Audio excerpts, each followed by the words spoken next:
నమస్తే, welcome to callers TV. గత వారం రోజులుగా దేశవ్యాప్తంగా మావోయిస్ట్ అగ్రనేత హిడ్మా ఎన్కౌంటర్ పైన చాలా రకాల చర్చలు జరుగుతున్నాయి. గతంలో మావోయిస్ట్ పార్టీ జనరల్ సెక్రటరీ అయినటువంటి నంబాల కేశవరావు చనిపోయినప్పుడు కానీ, ఇతర అగ్రనేతలు చనిపోయినప్పుడు కానీ దేశవ్యాప్తంగా ఇంత చర్చ జరగలేదనేది తెలుస్తా ఉంది. సో హిడ్మా చుట్టే ఎందుకు ఇంత పెద్ద ఎత్తున రాద్ధాంతం జరుగుతుంది? సో హిడ్మా పేరు మీద ఇంత పెద్ద ఎత్తున ఈవెన్ మారేడ్మల్ నుంచి ఢిల్లీ దాకా చాలా పెద్ద ఎత్తున కొన్ని నిరసనలు కూడా జరుగుతూ ఉన్నాయి. ఎందుకు ఇంతలా జరుగుతున్నాయి, వాటి వెనకాల అసలు కోణం ఏంటి, అసలు హిడ్మా చరిత్ర గురించి తెలుసుకునే ప్రయత్నం చేద్దాం. మనతో పాటు సీనియర్ జర్నలిస్ట్ శ్రీనివాస్ గారు మనతో పాటు వాళ్ళు అడిగి చాలా విషయాలు తెలుసుకునే ప్రయత్నం చేద్దాం. సార్ నమస్తే అండి. సార్ ప్రస్తుతం మీరు కూడా నేను ఆర్టికల్ రాయడం జరిగింది హిడ్మా గురించి ఈరోజు పొద్దున. సో ఎందుకు దేశవ్యాప్తంగా హిడ్మా గురించి ఇంత పెద్ద ఎత్తున చర్చ జరుగుతూ ఉంది? అసలు హిడ్మా అంటే అంత గొప్పగా ఎందుకు చూస్తా ఉన్నారు చాలా మంది కూడా? ప్రధానంగా హిడ్మా చుట్టూ ఒక ఆరా, ఒక క్రేజ్ కానీ, ఒక పాపులారిటీ కానీ, ఒక హీరో వర్షిప్ కానీ డెవలప్ కావడం వెనక ఒకటి, అతను అక్కడ స్థానికంగా ఆదివాసుల మధ్య పనిచేసిన ఆదివాసీ బిడ్డ కావటం కారణం. అది కాకుండా ప్రభుత్వం కూడా అతను చాలా ఒక ముఖ్యమైన వ్యక్తి, అతని చుట్టూనే మావోయిస్ట్ ఉద్యమం మిగిలి ఉంది, అతన్ని తొలగిస్తే ఉద్యమం పోయినట్టే అని ఒక ప్రభుత్వం వైపు నుంచి కూడా, భద్రతా వ్యవస్థ వైపు నుంచి కూడా అతని ప్రతిష్టను పెంచడం జరిగింది. తర్వాత అతను చనిపోయిన పద్ధతి, చనిపోయిన తర్వాత అక్కడ ఆదివాసులు ఆయన గ్రామంలో ఆయనకు నివాళులు అర్పించిన తీరు, ముఖ్యంగా ఆదివాసీ మహిళలు విలపించిన విధానం, అది ప్రజల్ని బాగా హాంట్ చేస్తారు. అతను ఏదో ఓకే కేసులు ఉండొచ్చు అతని మీద, చాలా పార్టీ కార్యక్రమంలో భాగంగా చాలా దాడులు చేసి ఉండొచ్చు, తర్వాత చాలామంది చనిపోయి ఉండొచ్చు, అవన్నీ కూడా ఓకే. కానీ అతను ఇల్లు చూసినా, అతను భార్య చనిపోయిన పద్ధతి చూసినా, అతని తల్లి వేషధారణ ఆహార్యం చూసినా కూడా అతను ఒక జెన్యూన్ పర్సన్ అని, ఎటువంటి స్వార్థము లేని వ్యక్తిని, తమ ప్రజల కోసం చాలా పాటుపడ్డ వ్యక్తిని సామాన్య వ్యక్తులకు కూడా అట్లా అనిపిస్తుంది.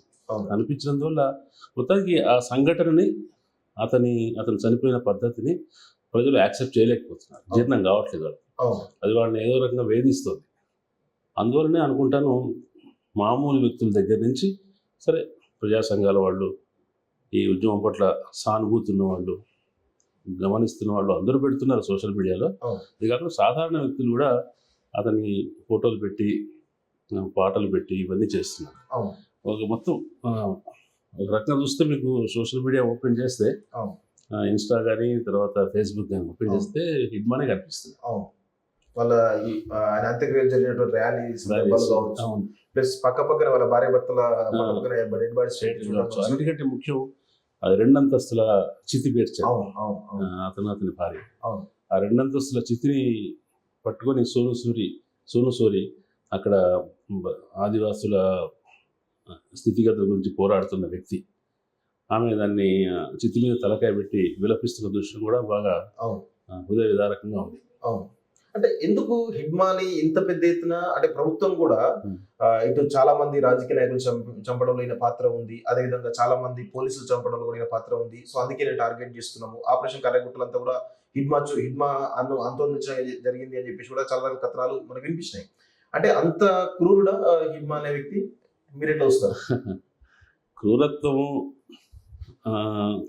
అనేది డిబేటబుల్ విషయం. తర్వాత అతను చనిపోయిన పద్ధతి, అతను చంపిన పద్ధతి కూడా క్రూరత్వం కిందకే వస్తుంది. చాలామంది వేస్తున్న ప్రశ్న ఏంటంటే, అతను ఏదైనా ఉన్న ప్లేస్ నుంచి, తన ఊరు నుంచి, తన అడవి నుంచి బయటికి వచ్చి ఏదో భూములు ఆక్రమించాడా, ఆస్తులు సంపాదించాడా, ఏం చేశాడు? బయట ప్రపంచమే వాళ్ళ దగ్గరికి వెళ్ళి వాళ్ళ వనరులు లాక్కోవడానికి ప్రయత్నిస్తుంది కదా, అదొక ఘర్షణ ఉంది కదా.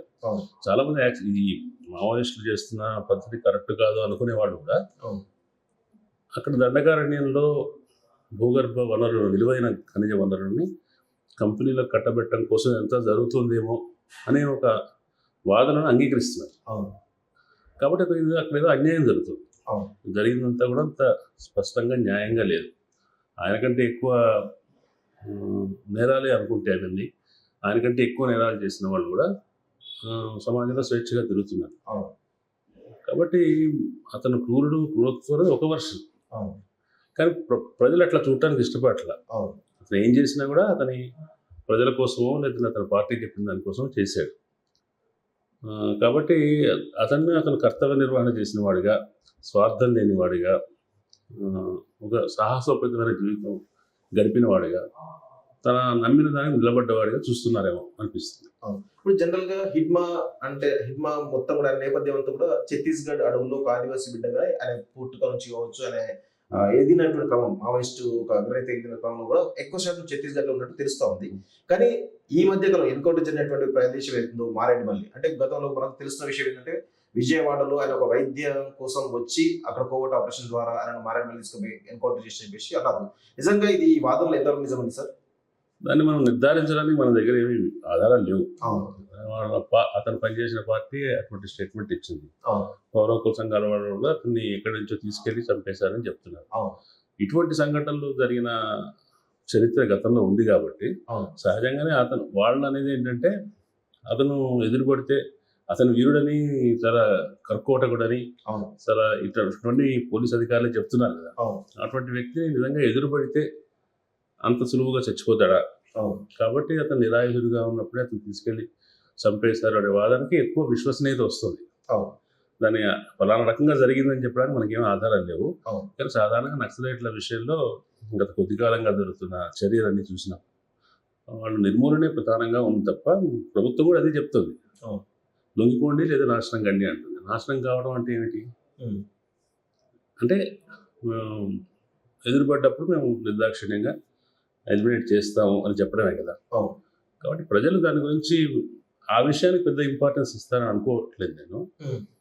అతను మావోయిస్టు ఉద్యమానికి మూలస్తంభం లాంటి వాడు. ఆ మూలస్తంభం అట్లా ఆంధ్రప్రదేశ్ తనున్న ప్లేస్లో కాకుండా వేరే ప్లేస్లో చనిపోవటం అనేది ఒక రకంగా మావోయిస్టు ఉద్యమం పట్ల సానుభూతి లేని వాళ్ళు, పెద్దగా దాన్ని తెలియని వాళ్ళు కూడా అక్కడ ఏదో ఒకటి జరుగుతుంది, ఒక ఫేక్ అనే దండకారణ్యంలో ఏదో జరుగుతుంది, వాళ్ళు ఏదో ఒక ప్రయత్నం చేస్తున్నారు, మంచి చెడ్డు ప్రభుత్వానికి నిలబడ్డారు, అయ్యో రేపు పొద్దున ఎవరు నిలబడే వాళ్ళు ఎవరు లేరే, ఒక ఆశ కూడా లేదే, లేదంటే ఎవరో ఒక ఉన్నదాన్ని. చాలా మంది పోలీస్ అధికారులు కూడా ప్రైవేట్ సంభాషణలో చెప్తారు, మావోయిస్ట్ ఉద్యమం ఉన్న ప్రాంతంలో ఇతర క్రైమ్స్ బాగా తక్కువ ఉంటాయి. ఆడవాళ్ళని వేధించడం కానీ, దళితుల మీద అత్యాచారాలు కానీ, ఇటువంటివన్నీ వాళ్ళు జరగకుండా అదుపు చేసేవాళ్ళు. అంటే వాళ్ళ ఉనికి అనేది సమాజంలో బలహీన వర్గాల వాళ్ళకి ఒక అండగా ఉంటూ వచ్చింది. ప్రభుత్వాన్ని వాళ్ళు గట్టిగా ప్రశ్నిస్తారు. అటువంటి ప్రశ్నించే వాళ్ళు లేకపోతే రేపు భవిష్యత్తు ఏంటి అనే ఒక రకమైన అనాథ భావన కూడా కలుగుతుంది ప్రజల్లో. అందువల్ల కూడా బాధపడుతున్నారేమో అనిపిస్తుంది. ఇప్పుడు ఆయన చనిపోయిన తర్వాత ఛత్తీస్గఢ్లో కావచ్చు చాలా చర్చ జరుగుతున్నాయి సార్. గతంలో కొమరం భీమ్ లాంటి వాళ్ళు కానీ, బిర్సా ముండా లాంటి వాళ్ళు కానీ, తర్వాత గోందుగూడ్ లాంటి వాళ్ళు కానీ, ఇలాంటి వాళ్ళతోటి హిడ్మా కూడా ఒక ఆదివాసీ సమాజంలో ఒక రకంగా ఆయన కూడా ఒక మహాత్ముడిగా పేరు తెచ్చుకునే అవకాశం ఉందని అంటున్నారు. అది ఎంతవరకు నిజం? అది అంటే అది ఒక ఊహ, అది ఒక జ్యోతిష్యం లాంటిది. అట్లా జరగడానికి అట్లా ఊహ ఎందుకు కలుగుతుందంటే అసలు ఆదివాసీ సమాజాల్లో బయటి ప్రపంచం నుంచి వచ్చే ఆక్రమణలు కానీ వాటిని ఎదిరించడం అనేది కమ్యూనిస్టులతోటో మావోయిస్టులతో మొదలైంది కాదు. సమ్మక్క సారక్క కాలం నాటికి ఏముంది? ఏ మావోయిజం ఉంది? లేదు కదా. కొమరం భీమ్ టైంలో ఏముంది? బిర్సా ముండా టైంలో ఏముంది? బయటి వాళ్ళు వచ్చి వాళ్ళ ప్రకృతిని, వాళ్ళ జీవనాధారాన్ని, వాళ్ళ ఆశ్రయాన్ని, అడవిని దెబ్బతీస్తున్నప్పుడల్లా వాళ్ళు ప్రతిఘటిస్తూ వచ్చారు. ప్రతిఘటించినప్పుడు మరి బిర్సా ముండా కానివ్వండి, కొమరం భీమ్ కానివ్వండి, వీళ్ళు ఇంకొందరు ప్రస్తావిస్తున్న భగత్ సింగ్ లాంటి వాళ్ళు కానీ హింసాయుత మార్గాన్ని అనుసరించారు కదా. మనం ఆ మార్గంతో ఏకీభవించకుండా వాళ్ళని గొప్పవాళ్ళని అంటున్నాం కదా. కాబట్టి ఒక వీరారాధన అనేది ఏర్పడటానికి హిడ్మా జీవితం అతను ఆదివాసీ సమాజం నుంచి వచ్చి ఒక పెద్ద కమ్యూనిస్టు పార్టీకి అగ్రనాయకుల్లో ఒకటిగా ఎదగటం అనేది అతని ఎదిగే క్రమం సంబంధించిన ఒక విశేషం. అది అతను వాళ్ళ సామాజిక నేపథ్యం, వాళ్ళ ఆర్థిక నేపథ్యం, వాళ్ళ త్యాగము, సాహసం లాంటి గుణాలు సరే, అతనికి ఉన్నటువంటి వ్యక్తిత్వ విశేషాలు, అతని కరిష్మా ఏదో అది కలిసి తప్పనిసరిగా రేపు పొద్దున అవుతుందేమో. నేను నా వ్యాసంలో రాసినట్టుగా 35 ఏళ్ల కింద నేను బీహార్ రాంచీ వెళ్ళినప్పుడు, అప్పుడు బీహార్లో ఉండింది, జార్ఖండ్ ఏర్పడలేదు. రాంచీకి వెళ్ళినప్పుడు నేను అప్పటికే మహాశ్వేతాదేవి బిర్సా ముండా మీద రాసిన ఎవరిది అడిగే నవల చదివి ఉన్నాను. రాంచీకి చెందినవాడు కదా బిర్సా ముండా, అతని విగ్రహం ఇక్కడ ఉండాలి అని ఎవరు చెప్తే మేము వెతుక్కుంటూ వెళ్ళాం. అలా ఎవరు కాదు, ఎక్కడుందో చెప్పిన వాళ్ళు లేరు. కానీ తర్వాత జార్ఖండ్ ఉద్యమం వచ్చింది, ప్రత్యేక రాష్ట్ర ఉద్యమం వచ్చింది, ఆదివాసుల చైతన్యం వచ్చింది. అవును. వాళ్ళ రాష్ట్రం ఏర్పడిన తర్వాత బిర్సా ముండా యూనివర్సిటీ వచ్చింది, బిర్సా ముండా విమానాశ్రయం వచ్చింది. అవును. ఇవాళ మనం ఒకప్పుడు వాళ్ళ సమకాలంలో వాళ్ళను దుర్మార్గులుగా, దుష్టులుగా, లేదా హింసావాదులుగా చూసిన ప్రపంచం తర్వాత కాలంలో వాళ్ళు వీరులుగా చేసింది. అల్లూరి సీతారామరాజు కూడా అవును. బ్రిటిష్ పోలీసులు చంపినవాడే కదా. అవును. కానీ అతనికి ఈ తర్వాత కాలంలో ఎటువంటి పేరు వచ్చింది. అవును. కాబట్టి అటువంటి జీవితంతో పోల్చదగ్గ జీవితం ఇతనికి ఉంది కాబట్టి ఇతను కూడా రేపు పొద్దున వాళ్ళ ఎవరో రాశారు వాళ్ళ సామాజిక మీడియాలో చూడండి, సమ్మక్క సారక్కలాగా రేపు వచ్చే సంవత్సరం నుంచి అక్కడ అవును. ఒక జాతర జరిగినా ఆశ్చర్యం లేదు. అవును. అవును. కానీ ఈ గత అనుభవాల రీత్యా ఇట్లా జరిగే అవకాశం ఉందని అతనికి ఇప్పుడు లభిస్తున్నటువంటి అతన్ని గురించి మాట్లాడుతున్న పద్ధతి, అతనికి ఇస్తున్న నివాళులు చూసినప్పుడు ఇతను కూడా ఆదివాసులు కనీసం మొత్తం సమాజానికి చెందినవాడు అతను. అవును. కానీ ఆదివాసీ సమాజంలో అతనికి చాలా అతని గొప్ప స్థానం ఉంటుంది. అతన్ని వాళ్ళు ఒక ఐకాన్గా చూస్తారు. ఇవాళ అతనికి మరణానికి కారణమైనటువంటి పాలకులు కూడా రేపు పొద్దున ఏదో ఒక సమయంలో హిడ్మాను స్మరించుకొని ఓట్ల కోసం వెళ్ళాల్సి వస్తుందేమో తెలియదు. అవును. అంటే అంత చైతన్యం ఛత్తీస్గఢ్ లో ఉందని అనుకోవచ్చా? సరే, మనకంటే చైతన్యం కాదుగా, వాళ్ళు సాంప్రదాయక ఆదివాసీ సమాజంలో వీరారాధన ఉంటుంది. అవును. వాళ్ళు మనుషుల స్మృతిని చూసే పద్ధతి వేరుగా ఉంటుంది. అవును. మీరు చూసాం కదా, వాళ్ళు విలపించిన పద్ధతి కూడా అదొక ప్రత్యేకమైన పద్ధతి. అదే బస్తర్లో అవును. అది ఆవాహన చేస్తున్నట్టుగా, అవును, ఆయన ఆత్మను పైకి పంపిస్తున్నాం చేసినట్టుగా అటువంటి రకాల ఏదో అర్థాలు ఉన్నాయని చెప్తారు. అవును. కాబట్టి వాళ్ళు ప్రత్యేకంగా వాళ్ళు దేవుడిగా మార్చుకుంటారు. అవును. వాళ్ళకు దేవుళ్ళు ప్రత్యేకంగా మైదాన ప్రాంతాల్లో ఉన్న దేవుళ్ళు వాళ్ళకు ఉండరు. వాళ్ళు చేసుకునే జాతరలు కానీ, వాళ్ళు ఆరాధించేవాళ్ళు కానీ ఎప్పుడో ఒకప్పుడు వాళ్ళ సమాజంలో మంచి చేసిన వాళ్ళే ఉంటారు. ఓకే. కాబట్టి అట్లా అతనికి గుర్తింపు వచ్చే అవకాశం ఉంది. సో ఇప్పుడు హిడ్మా పోయిన తర్వాత, హిడ్మా ఎన్కౌంటర్ అయిన తర్వాత, ఆయన చనిపోయిన తర్వాత, సరే అవన్నీ పక్కన పెడితే, ఆయనకు సంబంధించినటువంటి అంశాలు పక్కన పెడితే, ఇప్పుడు మావోయిస్టు పార్టీ హిడ్మా పోయిన తర్వాత మావోయిస్టు పార్టీ ఏ విధంగా ఉండబోతుంది, భవిష్యత్తు ఎలా ఉండబోతుంది అసలు? అది కూడా మనం ఊహాగానాలు చేయాల్సింది తప్ప, నా ఉద్దేశంలో మావోయిస్ట్ పార్టీ ఇప్పుడు చాలా గడ్డు పరిస్థితిని ఎదుర్కొంటాం. పార్టీ తన పద్ధతిని పునరాలోచించుకోవాలని ఆ పార్టీ నుంచి బయటకు వచ్చిన వాళ్ళు కొంతమంది చెప్తున్నారు. బయట కూడా చర్చ జరుగుతుంది, సాయుధ పోరాటం మంచిదా కాదా. ఐడియాలజికల్గా ఒక ఘర్షణ జరుగుతుంది. ప్రభుత్వం నుంచి ఒక ఒత్తిడి వస్తుంది. ఒత్తిడిలో మరి గత ఏడాది నుంచి జరిగిన నష్టాలు చూస్తే ఆ పార్టీలో చాలా పెద్ద నష్టం జరిగినట్టుగా మనకు తెలుస్తుంది. ఈ స్థితిని అధిగమించి వాళ్ళు నిలదొక్కుకోవటం చాలా కష్టం అని నాకు అనిపిస్తుంది. ఇంకోటి ఏంటంటే, ఒకవేళ నిలదొక్కున్నా కూడా వాళ్ళ గతంలో పనిచేసిన పద్ధతిలో పనిచేసే అవకాశం ఉండకపోవచ్చు.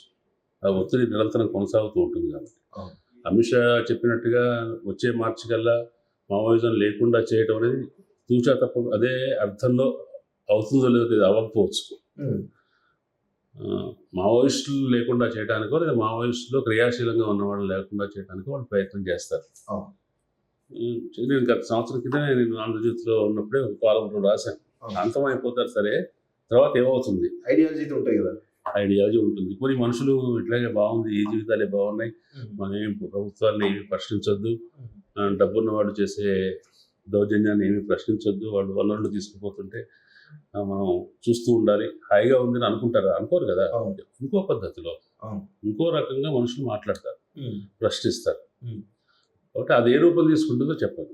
అట్లా మావోయిస్ట్ పార్టీ తాను కూడగట్టుకొని నిలబడగలిగితే, బహుశా వాళ్ళు గతంలో ప్రజా జీవితంలో, బహిరంగ జీవితంలో ఉండి చేయాల్సినంత చేయలేదు. ఎక్కువ తాము అడవికి పరిమితం చేసుకున్నారు, ఎక్కువ సైనిక చర్యలకి పాల్పడుతూ వచ్చారు. కానీ దాంట్లో పొరపాటు జరిగింది అని వాళ్ళు అనుకుంటే, దాన్ని సమీక్షించుకుంటే, వాళ్ళు ఏమైనా భిన్నమైన పద్ధతిలో ప్రజల్లోకి వస్తే తప్పనిసరిగా ప్రజల్లో ఒక మంచి నిజాయితీ కలిగిన రాజకీయ పక్షానికి అవకాశం ఉంది ఎప్పుడైనా. మరి ఆ ఆప్షన్ వాళ్ళు తీసుకుంటారా లేదా, ఇంతకుముందు చెప్పినట్టుగానే ప్రజాస్వామ్యంలో ఏం చేయలేము, శాంతియుత పద్ధతిలో ఏమీ చేయలేము, పాత పద్ధతిలో మాత్రమే కొనసాగుతాం అనుకుంటారా మనకు తెలియదు. కానీ ఆ కొనసాగటాన్ని అట్లాగే కొనసాగాలనుకుంటే కొనసాగటానికి అనువైన పరిస్థితులు అయితే లేవు. మనం అబ్జెక్టివ్గా ఒప్పుకోవాల్సింది ఏంటంటే, మావోయిస్ట్ పార్టీ చాలా నష్టపోయింది. దీని నుంచి తేరుకోవటం అనేది అంత ఈజీ విషయమేం కాదు. కాబట్టి చరిత్రలో ఒక అధ్యాయం మూసినట్టే. ఇంకో అధ్యాయం స్టార్ట్ అవుతుందా లేదా మనం చెప్పలేం. అది ఏ రూపంలో రావచ్చు అంటున్నారు. అది. సో ఇప్పుడు రీసెంట్ గా మల్లోజుల వేణుగోపాల్ కానీ లేకపోతే ఆశన్న లాంటి వాళ్ళు కానీ లొంగిపోవడం జరిగింది సార్. వాళ్ళు కూడా మేము ప్రజాక్షేత్రంలో పోరాడతామని చెప్పేసి అనడం జరిగింది. సో దీనిలో భాగంగా వాళ్ళని విప్లవ ద్రోహులుగా ఇటు మావోయిస్ట్ పార్టీ నుంచి కూడా ప్రకటన రావడం జరిగింది. దీన్ని మీరు ఎట్లా వస్తారు అసలు? అది వాళ్ళ సంస్థ అంతర్గత విషయంగానే చూడాలని నాకు అనిపిస్తుంది. అదే ఆ సంస్థ ఇంకోటి అంటే చాలా విపరీతమైన ఒత్తిడి ఉంది. అవును. ఆపరేషన్ కగారు అంతకుముందు జరిగిన ఆపరేషన్స్ అన్నింటిలో విపరీతమైన ఒత్తిడి ఉంది. ఆ సమయంలో లోపల పనిచేస్తున్న వాళ్ళ స్పందనలు ఎట్లా ఉంటాయి, వాళ్ళ ఆలోచనలు ఎట్లా ఉంటాయి, మనం ఎవరు నిర్ణయించడానికి లేదు. అవును. కాబట్టి కొంతమందికి మేము ఉండలేము, దాంట్లో సర్వైవ్ కాలేము, అట్లాగే సరిపోవటం కంటే బయటికి రావటం మీరు అనుకుని వచ్చి ఉండొచ్చు. వాళ్ళ మీద ఒక నిర్ణయం వాళ్ళని ఇది అని జడ్జి చేయడానికి వాళ్ళ పార్టీకి అధికారం ఉంది. బయట ఉన్న వాళ్ళని మనం జడ్జి చేయాల్సిన అవసరం లేదని నేను అనుకుంటాను. వాళ్ళు ద్రోహులు అంటూ అనేది వాళ్ళ పార్టీ ఇష్టం. కానీ వాళ్ళు అదొక ఐడియాలజికల్ స్ట్రగుల్ కూడా. దాని నుంచి వాళ్ళు ఎట్లా ఒకటి వాళ్ళ విధానాన్ని నిలబెట్టుకోవాలి, అది కరెక్ట్ సరైనది అని నిలబెట్టుకోవాలి, వాళ్ళ క్యాడర్ నిలబెట్టుకోవాలి. ఆ రెండు చేయగలిగే పరిస్థితి లేవు. అంటే ప్రస్తుతం ఇప్పుడు మల్లోజుల వేణుగోపాల్ కానీ ఆశన్న కానీ ఇద్దరు పార్టీలో చాలా అగ్రనేతలు కొనసాగుతున్నారు. పార్టీ సంబంధించిన పూర్తి సమాచారం, స్ట్రాటజీస్ కావచ్చు, అన్ని రకాల అంశాలు వాళ్ళ దగ్గర పూర్తి స్థాయిలో తెలిసి ఉండే అవకాశం ఉంటుంది.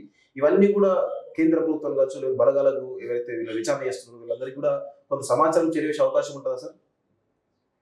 అది మనం చెప్పలేము. మామూలుగా అజ్ఞాత జీవితంలో ఉండేవాళ్ళు, వాళ్ళ కదలికలు, వాళ్ళ స్థావరాలు, వాళ్ళకి ఆశ్రయం ఇచ్చేవాళ్ళు, ఇటువంటి సమాచారం సహజంగా చాలా స్థానికంగా రహస్యంగా ఉంటుంది. కానీ పార్టీల సిద్ధాంతాలు, విధానాలు, వాళ్ళ లాంగ్ టర్మ్ స్ట్రాటజీస్ అవన్నీ కూడా ఏదో రకంగా ప్రభుత్వానికి తెలిసిపోతూనే ఉంటాయి. వాళ్ళ గూఢచార వ్యవస్థ వాళ్ళకు ఉంటుంది. అట్లాగే అప్పుడప్పుడు కూడా ఈ సందర్భం కాకుండా అప్పుడప్పుడు కూడా అనారోగ్యం వల్ల ఏదో కారణం వల్ల బయటకు వచ్చిన వాళ్ళు, అరెస్ట్ అయిన వాళ్ళు కొంత సమాచారాన్ని షేర్ చేస్తారు. కాబట్టి ప్రభుత్వానికి మావోయిస్ట్ పార్టీ ఏం చేయదలుచుకుంది, ఏం కార్యక్రమం ఏంటి అనేది ఎప్పటికప్పుడు తెలుస్తూనే ఉంటుంది. దాంట్లో పెద్ద రహస్యం ఉండదు. ఈ వేణుగోపాల్ కానీ, ఆశన్ లాంటి వాళ్ళు కానీ కోవట్లుగా పనిచేసి తమ సహచరుల సమాచారం ప్రభుత్వానికి అందజేస్తారు అనేది నేను దాని మీద నేను కామెంట్ చేయను. అట్లా చేసే అవకాశం ఉండకపోవచ్చు. ఎందుకంటే మావోయిస్ట్ పార్టీ కూడా ఇంతవరకు అటువంటి ఆరోపణ చేయలేదు. బయట ఉన్న వాళ్ళు చేస్తున్నారు కానీ వాళ్ళ ద్రోహులు అనే పార్టీ అంది. ద్రోహులు అంటూ రాజకీయ ఉద్దేశంతో అంది తప్ప వాళ్ళ వల్లనే వాళ్ళు ఇచ్చిన సమాచారంతో జరిగింది అని ఈ పార్టీ కూడా ఇంతవరకు అనలేదు. కాబట్టి వీళ్ళు పనిచేసే ఏరియాలు వేరు, వాళ్ళు పనిచేసే ఏరియాలు వేరు, హిడ్మా లాంటి వాళ్ళు సంచరించే ఏరియాలు వేరు. కాబట్టి వాళ్ళలో కూడా వాళ్ళకి ఒకళ్ళ గురించి ఒకళ్ళకి సమాచారం అంత ఉంటుందా లేదో మనకు తెలియదు. అది ఏదో పాలిటిక్స్లో వాళ్ళ ఇంటర్నల్ స్ట్రైఫ్లో భాగంగా ఆరోపణలు జరుగుతుంటాయి. దాని గురించి మనం జడ్జి చేయాల్సిన అవసరం లేదు. మావోయిస్ట్ పార్టీ కూడా కొన్నిసార్లు మేము శాంతి చర్చలకు మేము ప్రతిపాదన రెడీగా ఉన్నాం, మీరు శాంతి చర్చ చేయండి అని చెప్పేసి కేంద్ర ప్రభుత్వాన్ని పలుమార్లు రిక్వెస్ట్ చేసినప్పటికీ కూడా ఎందుకు కేంద్ర ప్రభుత్వం వెనకడుగు వేస్తుంది అసలు? ఒకటి, గత 10 సంవత్సరాలుగా దేశంలో అధికారంలో ఉన్న ప్రభుత్వం మావోయిస్టుల విషయంలో ఒక ఖచ్చితమైన నిర్ణయాత్మకమైన వైఖరి తీసుకుంది. దీన్ని హెడాన్ ఢీకొనాలి, దీన్ని సాధ్యమైనంత వరకు బలహీనపరచాలని నిర్ణయం తీసుకొని దాన్ని ఖచ్చితంగా అమలు చేస్తుంది. అమలు చేయడానికి కావాల్సిన రాజకీయ బలం వాళ్ళకున్నది. ఆ రాజకీయ బలం ఆధారంగా కాశ్మీర్లో ఒక సమస్యను ఒక రకంగా పరిష్కరించారు, ఇంకో చోట ఇంకో రకంగా పరిష్కరించారు. ఇప్పుడు వాళ్ళకు సైనిక బలగాలు కూడా వాళ్ళ చేతిలో డిస్పోజల్లో ఉన్నాయి. కాబట్టి గతంలో ఉన్న ప్రభుత్వాలకి అంత గట్టి సంకల్పం కూడా లేదు. లేకుండా చేయాలి, అదుపు చేయాలని చేశారు, అప్పటికప్పుడు కంట్రోల్ చేసే ప్రయత్నం చేశారు, కానీ లేకుండా చేయాలనే సంకల్పాన్ని పెట్టుకోలేదు. వీళ్ళకి చేసి వీళ్ళకున్న రాజకీయ బలం వల్ల, వరుస విజయాల వల్ల దాన్ని అమలు చేయగలుగుతున్నారు కాబట్టి ఈ పరిస్థితి వచ్చింది. కాబట్టి ఈ ప్రభుత్వం యొక్క శక్తిని కూడా మనం ఒకసారి పరిగణలోకి తీసుకోవాలి. అంటే ఎందుకు బీజేపీ ప్రభుత్వం మావోయిస్ట్ అంతమందించడానికి ఎంత దాకైనా సిద్ధంగా ఉంది? అంటే మారణ హోమం ఎంత కానివ్వండి, ఇటు పోలీసు బలగాల నుంచి అంతమందిన పర్లేదు, అటు మావోయిస్ట్ అంతమందిన పర్లేదు అనే కోణంలో వీళ్ళ ఆపరేషన్ జరుగుతుంది. ఆపరేషన్ కగారు అంతా కూడా దాని చుట్టూ జరుగుతుంది. సో ఇటు 100 మంది పోలీసులు చనిపోతారు, ఇటు 100 మంది మావోయిస్టులు కూడా ఎక్కువ చనిపోతారు. అంటే అంత మారణ జరిగినా కానీ మావోయిస్టులు అంతమందించాలి, మావోయిస్ట్ పార్టీ అంతమందించాలి అనుకోవడానికి బీజేపీ యొక్క ప్రధాన ఉద్దేశం ఏమైంటుంది? ఇక వాళ్ళు ఐడియాలజికల్గా మావోయిస్టులు కమ్యూనిస్టులు తమ శత్రువులుగా పరిగణించడం ఒక కారణం కావచ్చు. అవును.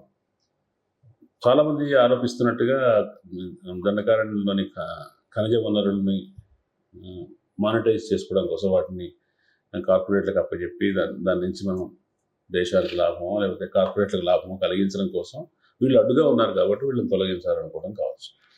అంటే దేశంలో ఒకప్పుడు మన్మోహన్ సింగ్ అన్నారు, నెంబర్ 1 ఇంటర్నల్ శత్రువు ఎవరంటే వాళ్ళ మావోయిస్టులే. అంటే కాశ్మీర్ టెర్రరిస్టులు, కాశ్మీర్ తిరుగుబాటుదారులు, పంజాబ్ తిరుగుబాటుదారులు, ఆ సమస్యలన్నీ అయిపోయిన తర్వాత ఇంకా ఆంతరంగికంగా ఎవరు శత్రువులు అంటే వీళ్ళే. ఒక కన్సాలిడేటెడ్గా సాయుధంగా గ్రూప్గా ఉండి ప్రభుత్వాన్ని రాజ్యాన్ని కూలదోస్తామని పనిచేస్తున్న వాళ్ళు కాబట్టి వాళ్ళని నిర్మూలించాలని అనుకోవడం సహజం. అన్ని ప్రభుత్వాలు అట్లాగే అనుకుంటాయి. కానీ ఈ ప్రభుత్వానికి దాని విషయంలో కమిట్మెంట్ ఎక్కువ ఉంది, విల్ పవర్ ఎక్కువ ఉంది కాబట్టి అన్ని సకల శక్తియుక్తుల్ని అక్కడ ఫోర్స్ చేస్తారు. అంటే ఛత్తీస్గఢ్లో అంత పెద్ద ఎత్తున ఖనిజ నిక్షేపాలు ఉండడానికి ఏమైనా ప్రాథమిక ఆధారాలు ఉన్నాయా సార్? ప్రభుత్వం దగ్గర కానీ లేకపోతే పబ్లిక్ డొమైన్లో కానీ?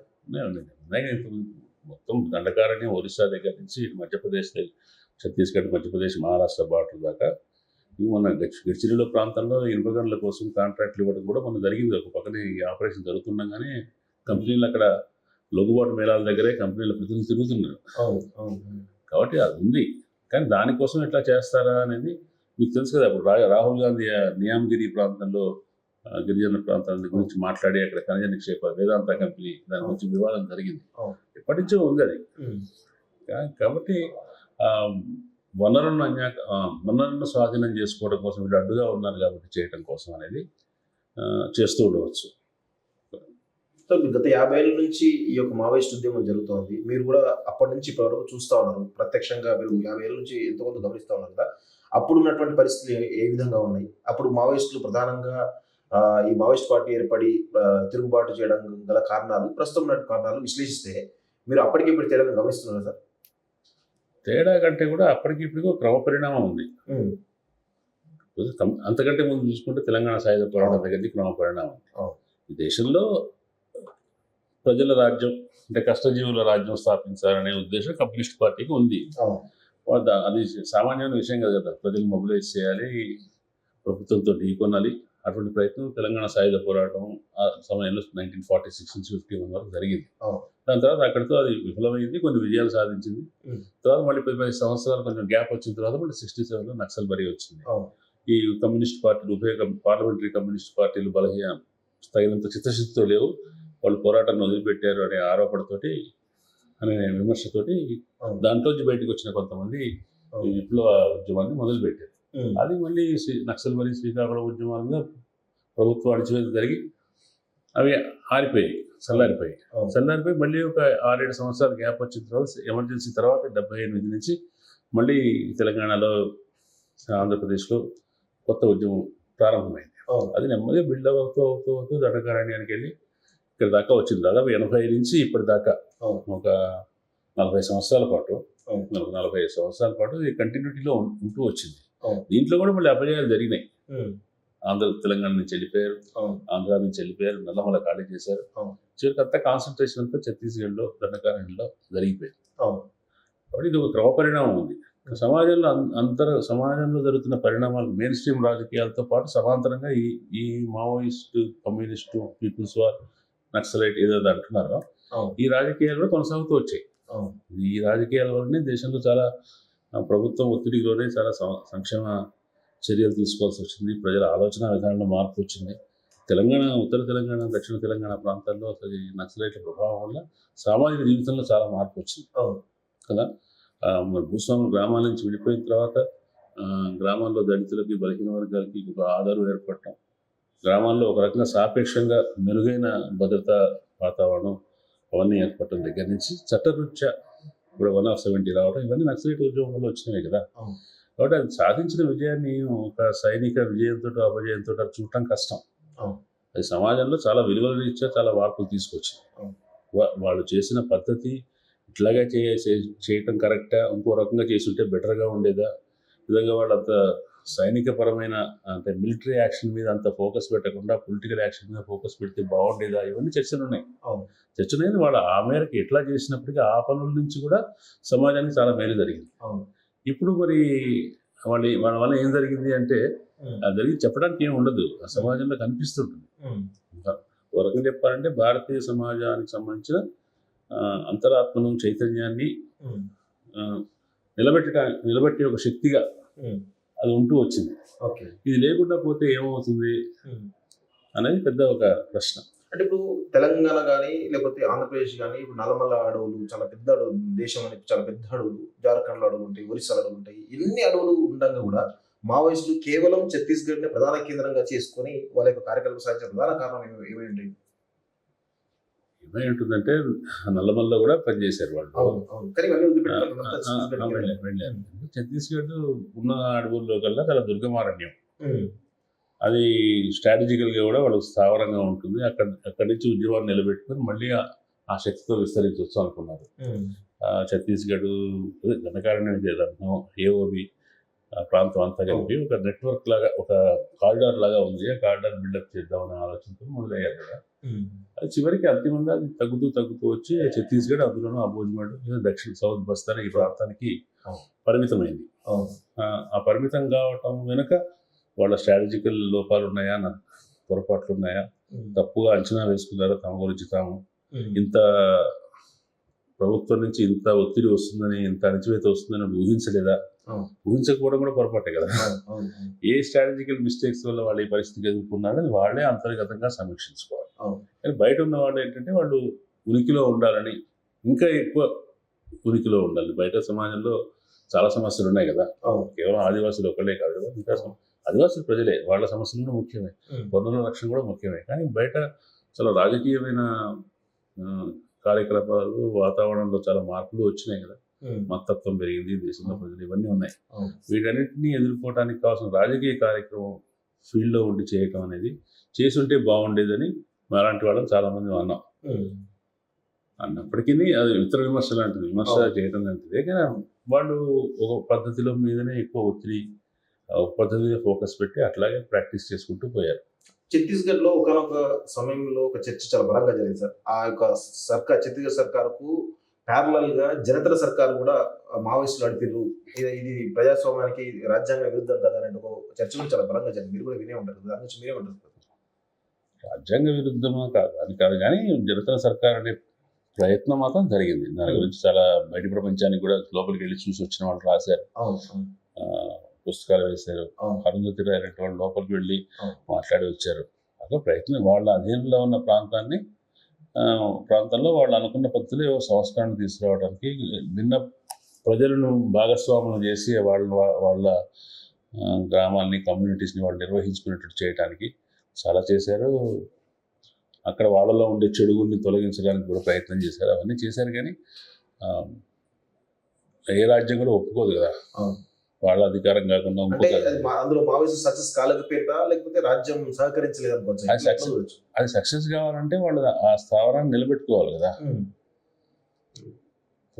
ఏ ప్రాంతంలో అయితే తమ ఆర్డర్, తమ అధికారం చెలామణి కాదో దాన్ని ఆక్రమించుకోవాలని, దాన్ని వెంటనే స్వాధీనం చేసుకోవాలని ప్రభుత్వాలు అనుకుంటాయి కదా. అది చాలా కాలం అది యాక్సెసిబుల్గా లేదు, సైనిక దళాలు అక్కడ వెళ్తానికి సిద్ధంగా లేదు కాబట్టి అంతకాలం కూడా అది జనతల సర్కార్ అనేది ఆ పద్ధతిలో లోపల ఒక భిన్నమైన ఒక ప్యారలల్ ప్రత్యామ్నాయ సమాంతర ప్రభుత్వం అంటే నడిపారు వాళ్ళు. నడిపినప్పటికీ ఈ బయటి ప్రభుత్వపు సంక్షేమాలు, బయట ప్రభుత్వ చర్యలు కూడా అక్కడ ఉండేవి. స్కూళ్ళు, గిళ్ళు అవన్నీ అవటం అది నిలబెట్టుకోలేకపోవటానికి కారణం ఏంటంటే అక్కడ ఉద్యమాన్ని నిలబెట్టుకోగలిగే పరిస్థితి లేదు. బయట నుంచి అది చుట్టుముట్టారు కదా, మొత్తం సైన్యంతో చుట్టుముట్టినప్పుడు అది నిలబడుతుందని ఊహించలేదు. ప్రస్తుతం ఇప్పుడు మావోయిస్ట్ పార్టీ సంబంధించి పరిణామక్రమం గమనిస్తామంటే భవిష్యత్తులో అర్బన్ నక్సల్స్ అనేది కొత్తగా కాన్సెప్ట్ తీసుకొస్తా ఉన్నారు. ప్రభుత్వం కూడా, ప్రభుత్వ సైడ్ నుంచి కావచ్చు, లేకపోతే బీజేపీ సైడ్ నుంచి కావచ్చు, అర్బన్ నక్సల్స్ అని చాలా విపరీతమైన ప్రచారం జరుగుతూ ఉంది. అసలు ఈ అర్బన్ నక్సల్స్ అనే వాదన ఎందుకు వినిపిస్తా ఉంది అసలు? ఇది రేపు ఈ మావోయిస్ట్ పార్టీ మరొక రూపాంతరం చెందే అవకాశం కనబడుతుందా అర్బన్ నక్సల్స్ అనే అంశంతో? అది అర్బన్ నక్సల్ అనేది చాలా ఈ గత 12 ఏళ్ల నుంచి చలామణిలోకి వచ్చిన ఒక కొత్త పదబంధం. వాళ్ళ దాంట్లో ఉద్దేశం ఏంటంటే నక్సలైట్ అని కూడా రూరల్ ఏరియాలోనే ఉంటారు, అడవి ఏరియాలోనే ఉంటారు కాబట్టి పట్టణాల్లో ఉండేవాళ్ళు వైట్ కాలర్ వాళ్ళు ఉండి దానికి సానుభూతిగా పరులుగా ఉండేవాళ్ళు, ఆ రాజకీయాన్ని ప్రచారం చేసేవాళ్ళు, వాళ్ళని అర్బన్ నక్సలైట్స్ అనే అర్థంలో ప్రయోగించారు. దాని తర్వాత అది ఎంత విస్తరించిందంటే ప్రభుత్వానికి ఎవరు వ్యతిరేకంగా మాట్లాడినా అర్బన్ నక్సలైట్, రాహుల్ గాంధీ కూడా అర్బన్ నక్సలైట్ చేసే దాకా వెళ్ళిపోయి అదాని ఒక నింద అర్థంలో, దాని చెడు అర్థంలో వాడటం. వీళ్ళు నక్సలైట్ల కూడా అంత దుష్ప్రచారం చేయలేదు ప్రభుత్వం, వీళ్ళ మీద చేసిందంటే ఏంటి, రేపు పొద్దున ఎవరైనా పర్యావరణం కావాలన్నా, పౌర హక్కులు కావాలన్నా, విద్యా హక్కు కావాలన్నా, కార్పొరేట్లకు గనులు అప్పచెప్పొద్దన్నా ఎవరైనా కూడా ఈ కేటగిరీ కిందకి వస్తారు. అంటే భారతీయ సమాజంలో పౌర సమాజం ఉండదు ఇక, పౌర సమాజం ఎవరైతే వాళ్ళందరూ అర్బన్ నక్సలైట్. కాబట్టి అది బహుశా ఇది అయిపోయిన తర్వాత అర్బన్ నక్సలైట్ లేదు బండి సంజయ్ గారు వాళ్ళు అన్నారు. వాళ్ళ ఉద్దేశం ఏంటంటే వీళ్ళను కూడా ఎవరైతే బయట మాట్లాడుతున్నారో వాళ్ళని వాళ్ళు కూడా మోయించే ప్రయత్నం చేస్తారు. సో ఇప్పుడు మావోయిస్టులు అభివృద్ధి నిరోధకులు అనేటువంటి ఒక వాదన ప్రభుత్వం నుంచి చాలా బలంగా వినిపిస్తుంది. దీని గురించి మీరేమంటారు అసలు ఫైనల్గా?